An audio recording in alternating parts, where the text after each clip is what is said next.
जय नाग देवता, हर हर महादेव, जय शिव शंभु। दोस्तों कैसे हैं आप सब। दोस्तों आज की वीडियो में मैं आपको नाग पंचमी की कथा सुनाने जा रही हूँ। दोस्तों कथा सुनाने से पहले मैं आपको बताना चाहूंगी कि नाग पंचमी की कथा सुनने मात्र से आपके जीवन की सारी बाधाएं दूर हो जाते हैं, सारे संकटें दूर हो जाती है।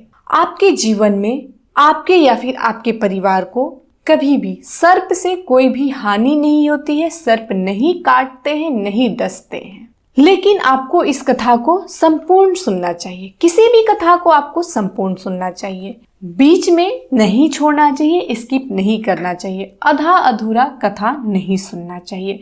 इससे आपको हानि का सामना करना पड़ सकता है, आपके जीवन में परेशानियों का सामना करना पड़ सकता है। तो आप नाग पंचमी की संपूर्ण कथा सुने। दोस्तों जो लोग भी नाग पंचमी की पूजन करते हैं या फिर जो लोग नाग पंचमी की पूजा नहीं करते हैं, उन्हें भी इस कथा को सुनना चाहिए। जो लोग पूजन करते हैं उन पर तो नाग देवता की कृपा बनती ही बनती है, उन पर नाग देवता प्रसन्न होते हैं। उनके परिवार या फिर उन्हें कभी भी सर्प से कोई भी भय या फिर हानि नहीं होता है। लेकिन जो लोग भी नाग पंचमी के दिन नाग देव की पूजन नहीं करते हैं और वे भी अगर कथा सुनते हैं तो भी उनको कथा सुनने का भरपूर लाभ मिलता है, भरपूर फल मिलता है। उनके भी परिवार को किसी भी प्रकार की कोई भी सर्प से हानि नहीं होती है। तो इस कथा को नाग पंचमी के दिन तो कम से कम जरूर सुने। आइए वीडियो शुरू करते हैं। दोस्तों नाग पंचमी की एक पौराणिक कथा प्रचलित है। ऐसा कहा जाता है कि नाग पंचमी के दिन जो भी व्यक्ति इस कथा को सुनता है, ध्यान पूर्वक श्रवण करता है, उस व्यक्ति के घर के लोगों को कभी भी किसी भी प्रकार की कोई भी सर्प से हानि नहीं होती है। उनका घर धन धान्य से भरा रहता है। यह कथा इस प्रकार है। एक गांव में एक व्यापारी के 7 पुत्र थे। 7 पुत्रों का विवाह हो चुका था। एक दिन घर को लिपने के लिए बड़ी बहू ने सभी बहुओं से पीली मिट्टी लाने के लिए बात कही। 7 बहुएं मिट्टी लेने चल पड़ी।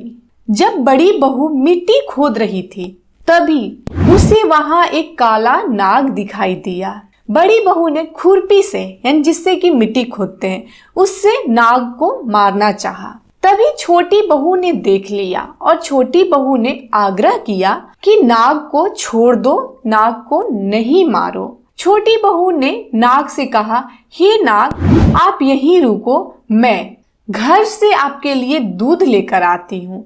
इतना कहकर वह सभी मिट्टी लेकर घर चली गई। छोटी बहू घर जाकर अपने कार्य में व्यस्त हो गई। नागदेव वहीं पर बैठे रहे और वह भूल गई कि हमें जाना भी है नागदेव से मिलने के लिए दूध लेकर। सवेरा होने पर छोटी बहू को यह बात याद आई। उसने जल्दी से एक कटोरी में दूध लिया और जंगल की तरफ चल पड़ी। नाग वहीं था। छोटी बहू ने जाते ही नाग को संबोधित किया, हे नाग भैया मुझसे भूल हो गई, मुझे माफ कर दो और आप ये दूध पी लो।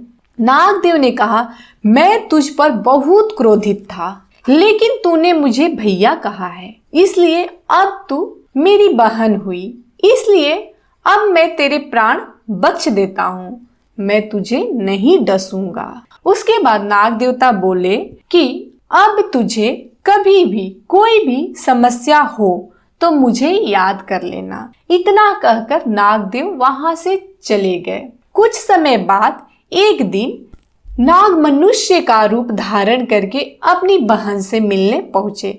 छोटी बहू का अपना सगा भाई कोई नहीं था, इसलिए मनुष्य रूपी नाग ने कहा, मैं इसके दूर का भाई हूँ, मैं इसके जन्म के पहले ही परदेश चला गया था, इसलिए मेरी बहन भी मुझे नहीं पहचानती है। फिर उसने अपनी बहन को अपनी असलियत बताई तथा उसे साथ चलने के लिए कहा। छोटी बहू उसके साथ चल पड़ी। वो जब अपने नाग भाई के घर पहुंची तो कुछ दिनों तक उसके भाई नाग ने रुकने का आग्रह किया तो वो रुकने के लिए तैयार हो गई। संध्या के समय में वो रोज पूजा के लिए दीपक जलाती और नागदेव यानी कि उसके नाग भाई जो हैं उनके पिता के सिर पर जलता हुआ दीपक रख देती थी। जिससे नागदेव का सिर जल जाता था। एक दिन नागदेव अपनी पत्नी के पास जाकर बोले, ये जो हमारे घर मेहमान आई है वो रोज संध्या में दीपक जलाकर मेरे सिर पर रख देती है, जिससे मेरा सिर जल गया है। आज रात्रि में मैं उसे डस लूंगा। नागदेव की पत्नी ने कहा कि ये हमारे यहाँ मेहमान है और मेहमान के साथ ऐसा करना ठीक नहीं है, उचित नहीं है। उसने हमारे बेटे की जान बचाई है, हमें उसके साथ यहाँ ऐसा नहीं करना चाहिए। जब वो वापस अपने ससुराल लौट जाएगी तब आप वहां जाकर उसे डस लेना। नागदेव मान गए। कुछ समय बाद छोटी बहू को उसका भाई यानी कि नागदेव उसे बहुत सारे हीरे मोती जेवर देकर उसके घर ससुराल विदा कर दिए। कुछ समय बाद नागदेव यानी कि नाग के जो पिता थे वे छोटी बहू को काटने जाने की बात करने लगे, तो उनकी पत्नी उनको कोई ना कोई बहाना देकर रोक लेती थी। नियमित रूप से ऐसा होने लगा। फिर एक दिन ऐसा आया जब नागदेव नहीं माने और छोटी बहू को डसने के लिए अपने घर से निकल पड़े। उस दिन सावन माह के शुक्ल पक्ष की पंचमी तिथि थी। छोटी बहू उस दिन घर पर नाग देवता की मूर्ति की पूजा कर रही थी। जब नागदेव उसे डसने के लिए पहुंचे तब उन्होंने छोटी बहू को नागदेव की मूर्ति पर दूध और धान का लावा चढ़ाते हुए देखा, तो वे प्रसन्न हो गए और उन्होंने सोचा कि ये मेरी पूजा कर रही है और इसने मेरे बेटे की जान भी बचाई है। जलता हुआ दीपक इसने भूलवश मेरे सिर पर रख दिया होगा। वो उसे आशीर्वाद देते हुए वहां से चले गए और उन्होंने यह आशीर्वाद दिया कि तुम्हारे घर कभी भी किसी भी प्रकार की धन धान्य की कमी नहीं होगी। तो दोस्तों प्रेम से बोलिए जय नाग देवता, हर हर महादेव, जय शिव शंभू। दोस्तों यह था नागदेव की कथा। अगर आपको यह नाग पंचमी की कथा पसंद आई हो तो वीडियो को लाइक कर दीजिए। प्रतिक्रिया में ओम नमः शिवाय, हर हर महादेव या जय शिव शंभू अवश्य लिखे। तो मिलते हैं इसी तरह के अन्य वीडियो के साथ। तब तक आप देखते रहिए धर्म शिक्षा। धन्यवाद। ओम नमः शिवाय, हर हर महादेव।